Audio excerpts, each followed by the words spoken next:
नमस्कार, मैं हूं अनीता सिंह। आप देख रहे हैं खबर हिंदुस्तान। चलिए रुक करते हैं आज की बड़ी खबरों की ओर। कश्मीर पुलिस का आतंकवाद पर कड़ा पहरा। कश्मीर पुलिस का आतंकवाद पर कड़ा प्रहार। वादी में जैश ए मोहम्मद का साथ दे रहे 11 सहयोगी गिरफ्तार।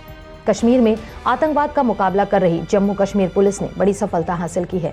आम लोगों के बीच रहकर आतंकवादियों का साथ दे रहे करीब 11 सहयोगियों को एक साथ गिरफ्तार किया गया है। पुलिस ने दावा किया है कि गिरफ्तार किए गए 11 लोग जैश ए मोहम्मद के लिए काम कर रहे थे। इसमें एक किशोर भी है जिसकी पहचान पुलिस ने गुप्त रखी है। पुलिस ने उनके कब्जे से हथियार और गोला बारूद सहित आपत्तिजनक सामग्री बरामद कर ली है। संसद भवन में लता मंगेशकर की तस्वीर लगाने की मांग। भारत रत्न लता मंगेशकर अब इस दुनिया में नहीं है। इस रविवार को बीमारी के चलते उनका देहांत हो गया था। वहीं अब संसद में लता मंगेशकर की तस्वीर लगाने की मांग उठी है। भाजपा सांसद सीमा ने बुधवार को संसद भवन में गायिका लता मंगेशकर की तस्वीर लगाने को लेकर राज्यसभा में शून्यकाल नोटिस दिया है। केंद्रीय स्वास्थ्य मंत्री ने कहा, विशेषज्ञों की राय पर होगा 15 साल से कम आयु के बच्चों के टीकाकरण पर फैसला। केंद्रीय स्वास्थ्य एवं परिवार कल्याण मंत्री मनसुख मांडविया ने मंगलवार को संसद में बताया कि 15 साल तक बच्चों के टीकाकरण के बारे में सरकार विशेषज्ञ समूह के सुझावों के आधार पर फैसला करेगी। राज्यसभा में प्रश्नकाल के दौरान मांडविया ने पूरक सवालों के जवाब में यह टिप्पणी की। इससे पहले सदस्यों ने देश के विभिन्न हिस्सों में स्कूलों के फिर से खुलने से बच्चों की सुरक्षा को लेकर पैदा खतरे को लेकर चिंता जताई है। देश में पहली बार वरिष्ठ नागरिक व कोविड मरीज घर से डालेंगे वोट। मुख्य निर्वाचन आयुक्त सुशील चंद्रा ने मंगलवार को कहा कि मणिपुर विधानसभा चुनाव के दौरान देश में पहली बार वरिष्ठ नागरिकों, कोविड मरीजों और दिव्यांग मतदाताओं को डाक मतपत्र के जरिए घर से वोट डालने की अनुमति होगी। पत्रकारों से बात करते हुए चंद्रा ने कहा कि वरिष्ठ नागरिक, कोविड मरीज और दिव्यांग मतदाता अपने घर पर संबंधित उम्मीदवारों के प्रतिनिधियों, माइक्रो पर्यवेक्षकों और बूथ लेवल अधिकारियों की उपस्थिति में वोट डाल पाएंगे। इस दौरान पूरी तरह से गोपनीयता और पारदर्शिता का पालन किया जाएगा। अरुणाचल में सीमा पर हिमस्खलन में दबकर 7 जवान हुए शहीद। अरुणाचल प्रदेश के सीमावर्ती क्षेत्र में देश की सीमा की सुरक्षा करते 7 जवान हिमस्खलन की चपेट में आकर बलिदान हो गए हैं। हिमस्खलन की चपेट में आने के बाद पिछले 2 दिन से सेना के जवान लापता थे।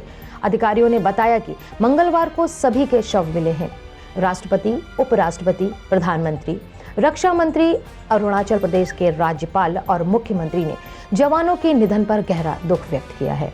आरबीआई की मौद्रिक नीति समीक्षा बैठक शुरू। महंगाई और अंतर्राष्ट्रीय अस्थिरता पर होगी नजर।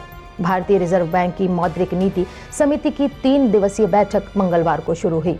बैठक के नतीजों की घोषणा 10 फरवरी को होगी। आरबीआई की मौद्रिक नीति समिति की इस बैठक में वित्त सन 2022 और 23 के आम बजट, महंगाई और संबंधी चिंताओं और कुछ देशों के बीच तनावपूर्ण माहौल को देखते हुए अगले 2 महीनों के लिए मौद्रिक नीति पर चर्चा की जाएगी। राष्ट्रीय अध्यक्ष जेपी नड्डा आज कोटद्वार में बूथ कार्यकर्ताओं को देंगे टिप्स।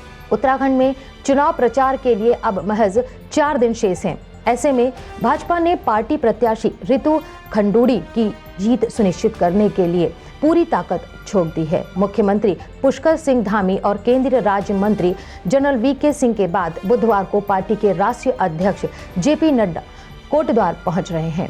अंतर्राष्ट्रीय सीमा पर दिखा पाकिस्तान ड्रोन। बीएसएफ जवानों ने की फायरिंग। पंजाब में भारत पाकिस्तान सीमा सुरक्षा बल के जवानों ने सर्च अभियान चलाया। दरअसल मंगलवार रात लगभग 12:50 पर पंचग्रेन में बीएसएफ जवानों ने पाकिस्तान की ओर से ड्रोन के आने की आवाज सुनी। इसके बाद जवानों ने ड्रोन पर फायरिंग की। इस दौरान ड्रोन वहां पर पीले रंग के 2 पैकेट गिरा गया। बीएसएफ जवानों ने ग्राम घग्गर और सिंघोक में तलाशी अभियान चलाया। इस दौरान अब तक संदिग्ध मादक पदार्थों के साथ पीले रंग के 2 पैकेट मिले हैं। यह जानकारी बीएसएफ ने दी है।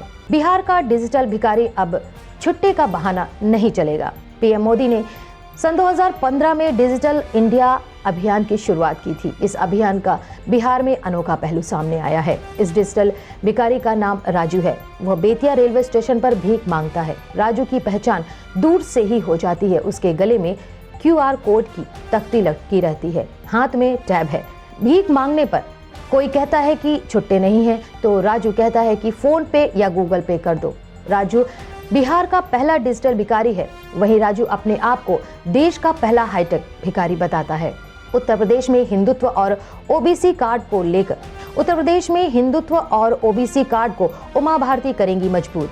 उत्तर प्रदेश में गर्माती चुनावी मौसम में भाजपा ने फायर ब्रांड नेत्री पूर्व केंद्रीय मंत्री उमा भारती को भी उतार दिया है। उन्होंने मंगलवार को गाजियाबाद में लोनविस क्षेत्र में सभा की। उमा के मोर्चा संभालने से पार्टी की हिंदुत्व और ओबीसी कार्ड को लेकर उम्मीदें बढ़ी हैं। राम मंदिर आंदोलन से लेकर गंगा स्वच्छता अभियान तक उमा का उत्तर प्रदेश से लगाव रहा है। धार्मिक ध्रुवीकरण में मुख्यमंत्री योगी आदित्यनाथ के बाद उमा भारती जैसा चेहरा बेहद मददगार साबित हो सकता है।